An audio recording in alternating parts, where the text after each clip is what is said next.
Greetings everyone, I'm Mar. Once again, this is my opinion, as you can tell from the title up there. Continuing my trek through the episodes of Game of Thrones Season 1. We're now on Episode 6, A Golden Crown. That title alone should tell you what is about to happen by the end of this episode. We're about to say bon voyage to one character that we've had since Episode 1. And those of you who've been following along, you already could probably tell who it's going to be. Now, this one is directed by Daniel Minahan, who also directed episodes of Deadwood, True Blood, and he directs the next 2 episodes of Game of Thrones after this, and then no more after that. Goes off into the void with other directors that direct 1 or a couple episodes of a show, and then never again. Before I get too far into this episode, just a reminder, if you want to support the channel, both the Patreon and PayPal links are down below. The Patreon route, you'll gain access to videos early, and you'll also be able to suggest topics for future videos. And if you just want to do one-off support or a one-off request, go to PayPal route. Either way, your support is appreciated. Now, A Golden Crown. We got 4 main plots going here. Like always, I'm going to start with the ones that have the least amount of screen time and then slowly move into the more complicated stuff.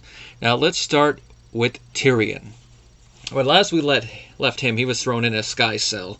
And between then and this episode, we do really see just how bad those cells are. I mean, you could fall asleep and then accidentally roll, go insane with the isolation, or if you make the turnkey / bondsman angry, he'll beat you depending on how small you are. Now for someone of Tyrion's size, that's going to be a little bit more easy considering he's a dwarf. But the guy is simple, which means that you can manipulate him, but you have to manipulate him carefully. So a man of Tyrion's intelligence, he has to pick his words carefully. Now how the bondsman Mort handles him, that's a little taste of what actually happens to Book Tyrion later on after Season 4, if you're just following the show. Because there's a lot more shenanigans he runs into that they did not adapt to the show. And he ends up getting smacked in the mouth a bunch of times, which him, after what's going to happen in Season 4, can't protect him against. Now, he does convince Lysa and the bondsman to let him out by saying he's going to confess his crimes in open court. And I'm going to say that this scene is played beautifully. Peter Dinklage, you can see why he's an Emmy winner here, just for the way he portrays this scene, where it looks like he's going to be serious. He starts it off, and then he starts going into joke stuff from when he was younger. My favorite is probably when he mentions that he put some man juice inside some turtle stew, and he hopes his sister ate it. And the rest of the court, they're trying to stifle laughter, and they're like... The ladies of the court are laughing. Send for the man! See if any Botchamania fans are here. And then, of course, we get the beginning of the long-running joke of Tyrion mentioning bringing a jackass and a honeycomb into a brothel, and we never find what happened. That's an old joke, by the way. And even Robin wants to know the answer to it. Of course, Lysa's like, oh, none of this. We're going to send him back to the sky cell. And then we see why Tyrion wanted to come to open court. To call Lysa... and a little bit of Catelyn, but mostly Lysa, out on their BS. And that is, so this is how you do the king's justice up here in the Vale. You accuse me of a crime, I deny it, so you abuse me and throw me in a cell. And then he demands a trial, which of course, the phrase kangaroo court comes to mind here, because it's like, alright, Lysa, technically the person in charge, since her son, who is the Lord, is not of age. And then if we want to go with that, the Lord is of age, but then he has Lysa up there whispering in his ear while he sits on her lap. So yeah, no. Which is why Tyrion goes to another thing, a trial by combat. Or as they call it in the books, a trial by battle. Which is based on something that actually happened in medieval Europe at different times. If you've ever seen the movie The Last Duel, example there. Now, of course, you can also see the downside of a trial by combat. They're saying it's the gods deciding their fate, but it could also go down to one, who is the better warrior. So if you are a guy who is a skilled warrior and you want to get off it easy, like I demand a trial by combat. Or if you're a mediocre one and it's your only chance, you better hope that they pick someone who you can either defeat easily despite your mediocre skill list, or someone who you can outlast and then outmaneuver. Because that's the other thing. Is that even if you're the more skilled one, if you can find an opening and find a mistake, you could still win. So there's a lot of chance to it. But of course, it's still better than the kangaroo court option. Now, Lysa does pick a knight, which in the book It seems like she picked an older knight who might have been past his prime, even if he still had his skill and experience. So an easy one to get the imp, as they call him, off their hands. Which I could see the thing there. Here, he seems like he's more middle-aged, still a bit older than probably the one they would want to pick. But he still has all that experience and all that. It's just a prolonged fight he's going to lose. And of course, that's exactly what happens, because he's wearing full plate armor, shield, and all that. And he's going up against Bronn, who decides to side with Tyrion, and this is the beginning of a beautiful friendship, as a wise man once said.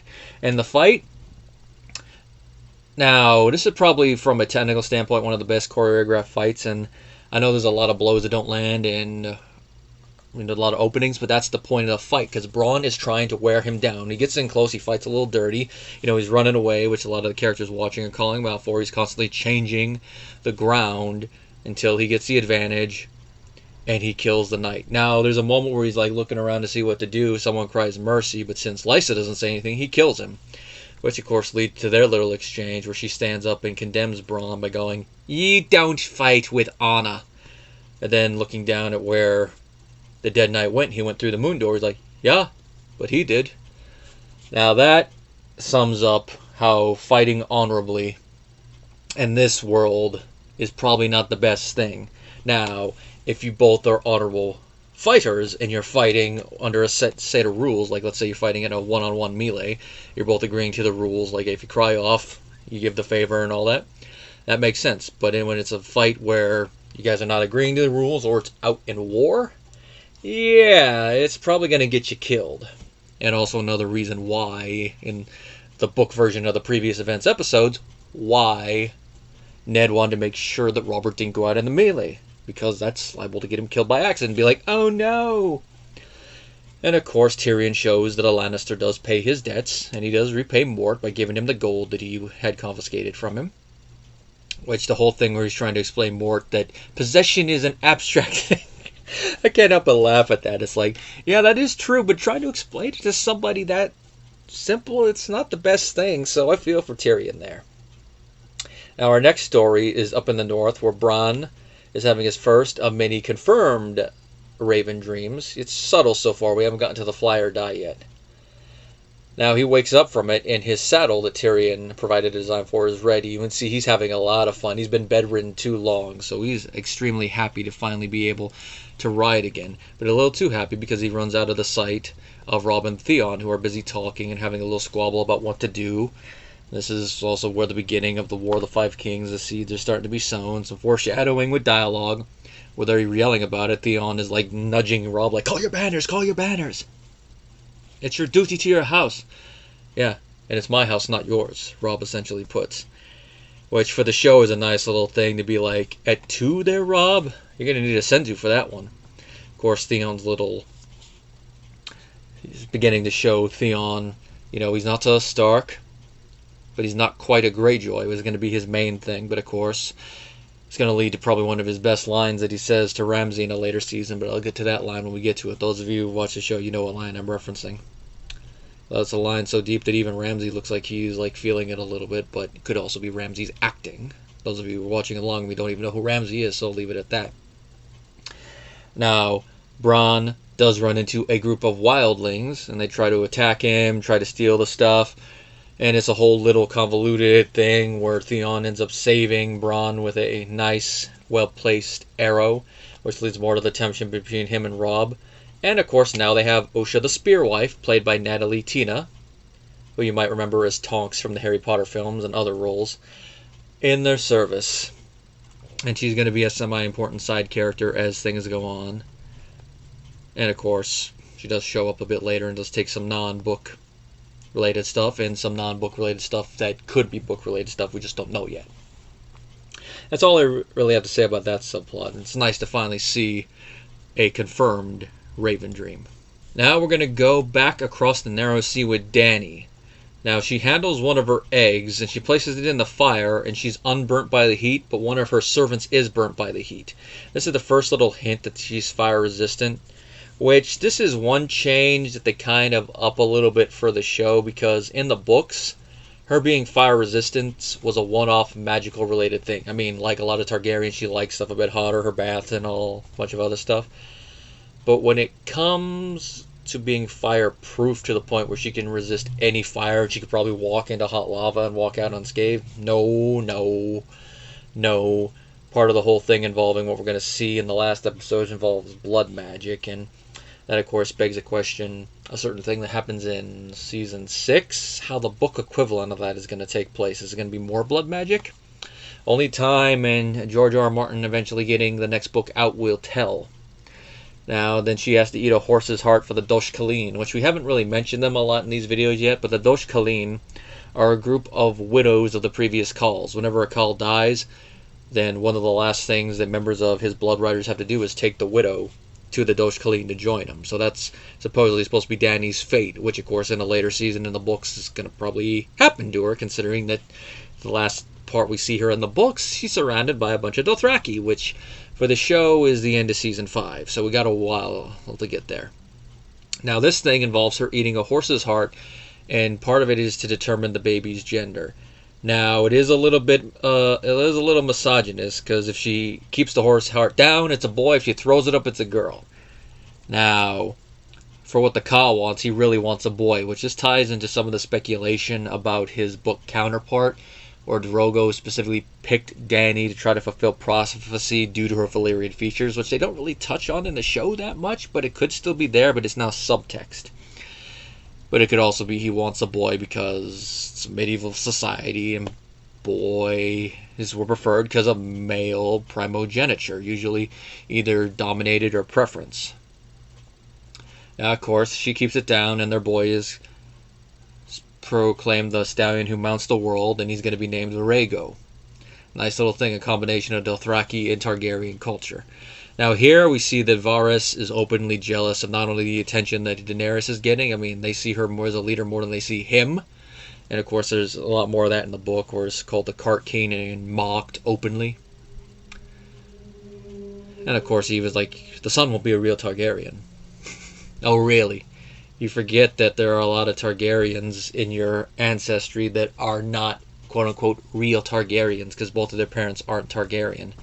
So by that logic, technically you wouldn't be either, because your direct ancestors technically weren't real Targaryens. But that's just him being jealous. He even tries to steal the eggs at one point, but Jorah stops that from happening.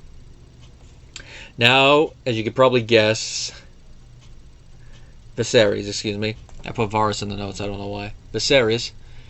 He signs his own death warrant when he enters a party that the Khal is hosting, drunk and with a weapon. He demands a high seat. The Khal's like, nope, you're no king. Now, he starts making threats, and he draws a weapon. Now, I don't remember if I mentioned this in the previous videos when I talked about that area of Vaes Dothrak, but you do not draw a weapon there, and you cannot spill blood there. Now, that does not mean that nobody will die there, but it's a big thing. You're not going to die that way. Now, one of the loopholes usually is poison, having a eunuch strangle you, but you could be more creative, and that's what the Khal decides to do. He has some of his Blood Riders restrain Viserys, break an arm and restrain him, and this is after he threatens Dany and their unborn baby. So the Khal's had enough of his crap, enough of his whining. He takes some gold, melts it down, and then right before he pours it over Viserys' head, he's like, crown fit for a king. And the way Jason Momoa sells it, he plays this, really sells how brutal the Khal is being, and a little bit of the dark humor behind it. They pour the gold over it, which this effect is really good. The gold, whatever they used for it, going over the actor's head, and the actor selling it like he's dying, and then the sound effect when his head hits the ground and the gold's already hardened again. Nice. And of course it leads to Dany's first of many cold moments, where she says, he was no dragon. Fire cannot kill a dragon.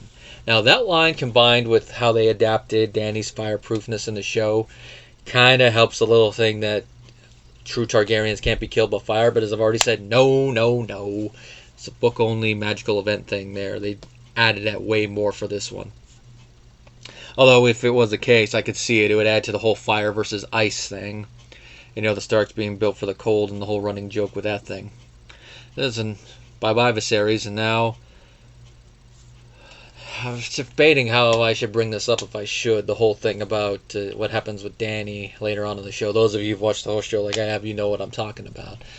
And this is one of the moments that's cited as the beginning of it, which I can see, but I can also see the people that, go back, no, it's a valid thing. Like, yeah, true. But also shows that she might also have a little bit of that Targaryen madness in her. It's just very subtle here. It doesn't come out until later, and she's had enough of everybody's crap. Now we get to King's Landing. Now Ned wakens from his fever dream to see Robert and Cersei at his bedside. Now him having a fever dream makes a little bit more sense in the books. Like I mentioned, that whole scene happened when it was raining, and he lost his horse, he fell, and he broke his leg. So it makes a little bit more sense why they'd give him milk of the puppy and he'd be under, instead of just being stabbed in the back, unless it started getting infected before he got to the maester. Now, in the book, his fever dream is the Tower of Joy, which is one reason why some people take what is said and what happens with a grain of salt, that he could be remembering stuff, just not the way. Memory is a funny thing, which is one reason why you got to take eyewitnesses with a grain of salt. You got to look at their biases, you got to look at everything. And of course, with literature and all that, you got to think about, is this narrator reliable? How reliable? Now, Ned, as we've seen, is an honorable man, so there is that chance that most of what we're seeing in the fever dream, even though it is a dream and generated by his subconscious, is probably accurate. Now, some of it is stuff he might wish had been said, might have been said differently, but the heart of the events is probably still what happened. Now, at the end, we don't know exactly what happened if you've only watched the show. Everything, even though it's abridged in the show, from when they arrive up until they're about to start fighting, that is what the fever dream in the books covers. And that's as far as we know approximately what happened. Like I said, depending on how much of it you go with. And of course, there's a lot of theories about what happened to everybody. There's that whole theory that Sir Arthur Dayne is actually still alive and he is actually Mance Rayder, which is an interesting tinfoil theory. I don't know if I quite believe it, because I'm sure there'd be a lot of people, especially the older knights, who would know who Sir Arthur Dayne was, and probably he wouldn't be able to stay up there incognito too long, but unless he had himself glamored, which we know in the books it does happen, which that little book plot I will get to once we get to that season eventually, whenever I decide to cover all the way up there. Ned, like I said, awakens from the fever dream, sees Cersei and Robert there. Their little discussion, Cersei trying to make Ned seem worse. He was returning drunk from a brothel. All like Robert's really going to believe that. You could try pushing that off on anybody. If there's anybody who's not going to believe that story, it's going to be Robert. And eventually Robert gets tired of Cersei's little ribbing and prodding that he slaps her. Now, in the last episode, we had that little scene between them. Any goodwill that scene would have generated, that slap destroyed. And from this point on, you can understand Cersei loathing Robert, and with what's going to happen over the next couple episodes, you can kind of understand it, especially when you add it to the end of a loveless political marriage. Of course, Robert instantly regrets it, which shows part of his whole thing, and he even punctuates it with the line, "That was not very kingly." Now, this scene is part of the reason why I also say what Robert said in the previous episode about putting Ned's head on a spike, especially when it's in the context of the show and rather than the book. Whereas the book there's a little bit more of that gray area about what Robert would do if how much he's changed. Here, you could definitely tell with this scene that was just said in anger. Now, he's still not going to go back on killing Dany, but he is, trying to make amends with Ned. And he says a line regarding family and all that I'm like, yeah, that is true. I mean, they say the family's not always blood, and this kind of ties into that thing. And the line is, "I never loved my brothers. Tough thing for a man to admit, but it's true. You are the brother I chose." And then following that, he gives Ned back the badge. And then I just love what he says after that. "If you take it off again, I swear to the mother I'll put the damn thing on Jaime Lannister." I can just imagine that. Second time, Jaime. But of course, that'd be weird. So, a member of the Kingsguard also handed the king so many more vows to throw in there.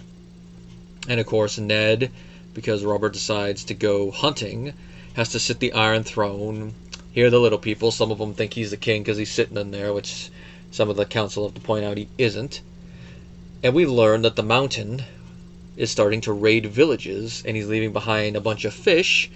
And you can tell from that that's a shot across the bow towards Ned. That's their next volley. First was the attack on Ned and his men. Now this is the return volley. But of course, considering it's the Mountain leading in, it's pretty obvious who it is. Because how many men in the kingdoms who are knights are that large? And now throughout this whole thing, Grand Maester Pycelle is trying to play devil's advocate and try to say, like, why would Sir Gregor turn brigand? The man is an anointed knight. He would not do this. Which, of course, goes with Pycelle's big man crush on Tywin Lannister that we're going to see over the next couple seasons. And sadly, the whole thing that ties it up together was a scene that ended up being deleted in Season 3, I believe it was. But we'll talk about that when we get to that one. That's going to be one of the deleted scenes. I'm like, I don't know why they deleted this. It was such a good scene. I guess pacing. Of course, with a little bit of Littlefinger's help, Ned looks out at the things and he decides, you know what, this is what I'm going to do. He stands up and do this whole little thing like when he killed the guy in the first episode, in the name of Roberts of the House Baratheon. He strips Sir Gregor of his lands, titles, and all his possessions, names him traitor, sentences him to die, and he gives Sir Bendrick Dondarrion the charge to go get him. Now, Bendrick Dondarrion, he's a minor character here. He shows up again later, but like they would do a couple more times, he's recast. Here he's played by David Michael Scott, and it's really a thankless role. He's just there. He reappears later in the episode, and now his watch has ended, but he's played by Richard Dormer, which he does an excellent job, Richard. I'm actually glad they changed part of Dondarrion's book plot a little bit to have him back in there, even though with some of it they do kind of take away Lady Stoneheart and all that thing, but there it is what it is. Now he strips him of all that, which does kind of go hand in hand with something that Ned has, one of his biases, because in issuing that, it's the fulfillment of a long-standing grudge. Now in the book, Ned has always been horrified by what the Mountain did to Rhaegar's wife and children, killed the children, raped the mother, and then killed her. Now there's also the other knight that helped him, but the Mountain was the main one that did it, and he hated the fact that he was never held accountable for it, mainly because Robert's like, good! The only good Targaryen's a dead Targaryen. And so for this, even though he's not going to admit it, he probably has a little bit of satisfaction that he's finally being able to do that. Plus, it's also a return volley for what the Lannisters have been doing. First there's the whole thing with Bran, which they suspect but don't quite know about and why just yet. Then, of course, their attack on Bran, even though that's more Joffrey than it is the full Lannister thing. But that, and then, of course, the attack, which of course that one's kind of justified since they took Tyrion, but that's a whole other thing. Now after this, Ned decides he's going to send the children back up. Of course Arya's like, "Aw, she'll be happy. She gets to take her dancing instructor with her." But it's Sansa that really is upset about this, and this is after a scene where Joffrey gives her a necklace and is like, "You'll be my queen one of these days," and she's really going into it. I want to have his babies. I want to have golden children. I want them to be all that. Which in the book it makes a little bit more sense considering she's supposed to be 12 at that point, adolescent, so her brain is still developing. She still has this whole fascination and all that, her weird ideas of courtly love, chivalry, and who Joffrey is as a person, even though she did see a little bit of his true self at the river. But she's still making excuses for him because, she's trapped in that toxic relationship, as it were. So she's still in the fog there, but she's younger. Here they age her up a year or two, so it doesn't make as much sense, but considering she's been isolated in the north the first time down, she really wants to be with Joffrey and all the other stuff you throw in, it still makes a bit more sense, but it's one of the things that kind of loses a little bit of oomph in the translation from page to screen.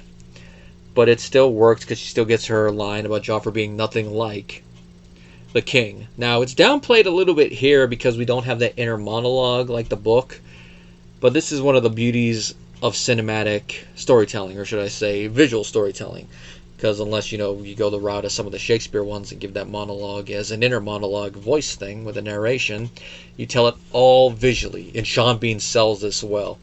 You can tell that that puts an idea in his head. He goes back to the book that John Aaron was looking at. He's just flipping through it. He goes to the Baratheon one. He's looking all through it. He's like, Steffon Baratheon, black of hair.